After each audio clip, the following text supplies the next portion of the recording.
Welcome back to the Observable Unknown. Human beings speak often about ownership, but far less often about care. Ownership is relatively simple. A thing belongs to you. A title exists, a claim exists, a boundary is known. The relationship is defined by possession. Custodianship asks something more difficult. It asks whether possession creates responsibility. Many of the most important things in human life can't truly be owned. A language, a tradition, a forest, a river, a marriage, a family, a culture.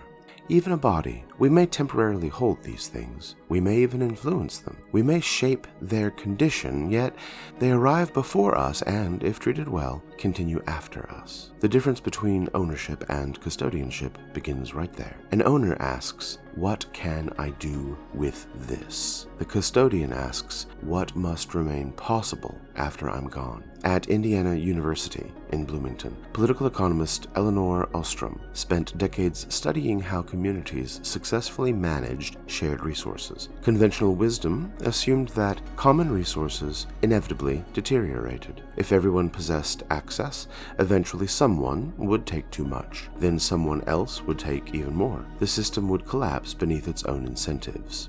Ostrom discovered something surprising. Communities frequently avoided collapse, not through central control and not through privatization, but through stewardship. People developed customs, expectations, boundaries, and obligations. The resource survived because individuals restrained their impulses that would have produced immediate advantage. The future remained possible because the present accepted its limits. That lesson extends far beyond economics. Every enduring system depends upon restraint. A parent must exercise restraint the same way a teacher, a physician, or a judge must. The strongest person in a room often exercises profound restraint, not because power is absent, but because wisdom recognizes consequence. Across a lifetime of essays, novels, and agricultural writing in Kentucky, Wendell returned repeatedly to a similar observation. The modern world often confuses use with care.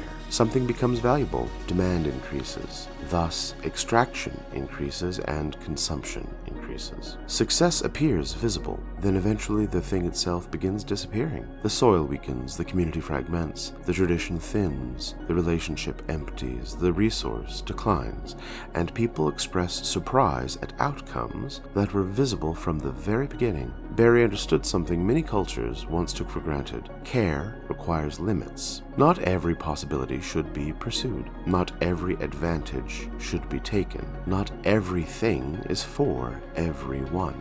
And not every resource should be exhausted simply because exhaustion remains possible. This may be one of the great psychological challenges of modern life. Human beings possess extraordinary power, technological power, economic, political, informational power. The question is no longer whether we can alter the systems surrounding us. The question should be whether we can resist altering them beyond recognition. Within my advisory framework of temporal architecture, custodianship might be understood as responsibility extended through time. The immediate decision remains important, the second-order consequence remains important, and the third-order consequence remains important. A decision worthy of the future accounts for people who aren't yet present to participate in that future. This principle appears everywhere if you simply look. A writer inherits a language. A scholar inherits a discipline. A parent inherits their lineage. A citizen inherits the culture they belong to. None created these things, but all influence what becomes of them. The inheritance is unavoidable. The stewardship is highly optional. This is why custodianship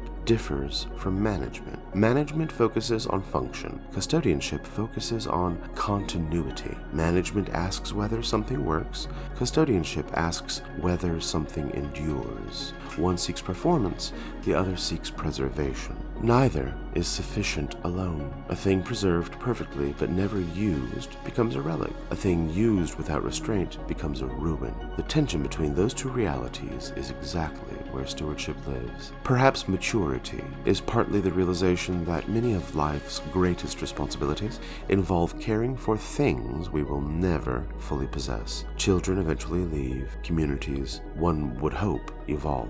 Traditions grow and change. Knowledge passes onward. The future belongs to people we'll never meet, yet our choices still arrive there. To care for something properly is to accept that it's not entirely ours. That recognition changes behavior. Possession relaxes. Responsibility deepens. The horizon extends beyond the self. And perhaps that is the hidden dignity of custodianship. Not ownership, control, or permanence, but care. The quiet decision to leave something stronger than it was when it arrived in your hands. Civilizations survive through custodians. Families survive through custodians. Knowledge survives through custodians. The future survives through custodians, and the question is whether or not enough remain. If this interlude caused you to reconsider what has been entrusted to your care, make that known. Leave a rating or a review, not for recognition, but for signal, so stewardship reaches places where possession has mistaken itself for responsibility for too long. Until next time, remember, you don't become what you feel, you become what you return to. And what you return to returns as you.